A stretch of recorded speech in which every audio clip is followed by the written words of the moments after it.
Graffiti is an artistical expression of hip-hop, using spray paint to create artistic lettering styles, stencils, etc. It's a way for the youth to take back their urban environment. It's street art for the public eyes. Art therapy is a process where, through the creative process, an individual is able to access ideas, memories, understanding of the self, is able to express him or herself in a way that somehow cannot be expressed through words alone. Graffiti art therapy is the process of working with graffiti writers and using their style of art and their medium in the process of therapy. It's about going with these kids' interests and tapping into their already existing passion and creativity to explore issues of identity, self-awareness. Graffiti has become a major social issue. Our estimates roughly is the city spends over $1 million of taxpayers' money to remove graffiti. And that doesn't get it all. There's enough graffiti created in Seattle that multiple numbers of private businesses now going into making money on people's misery that is getting by graffiti. It's very big, and if you're talking about comparison, if you're talking about Los Angeles versus Seattle, of course, you know, there's a big difference. We are not Los Angeles, and hopefully we'll never get there, or New York, we'll never get there.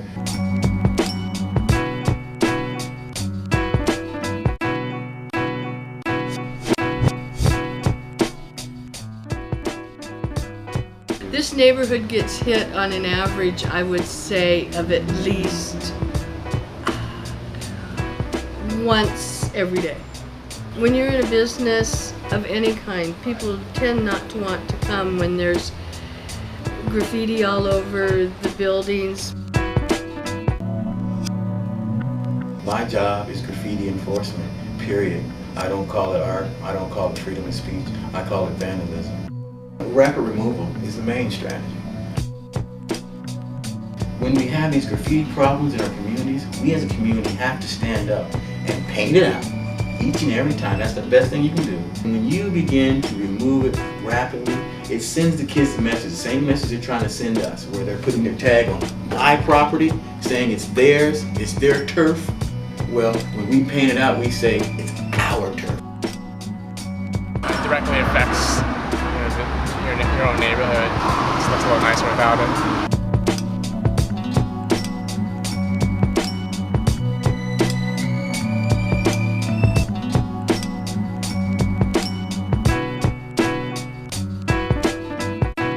By painting it out, you know, the rapid removal, it discourages them. Some of these guys take a lot of pride in what they do, and so by painting it out immediately, it sends them a message that it's not going to be tolerated here. They'll be back.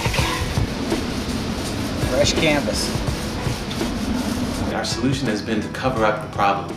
So it's like out of sight, out of mind, but that doesn't make it go away. It just continues it and keeps coming back. And we wind up spending a lot of dollars to cover it up again. We're never going to eliminate graffiti. I mean, come on, they found it in caves, you know, many years ago. I mean, that's just our culture, that's who we are as human beings. It's not going away, it hasn't gone away. So let's work with it instead of against it. Let's work with these kids and try to harness that power. Rather than to say, completely just stop what you're doing and start to do this. Can the parent or the criminal justice system scare them or force them to do something different?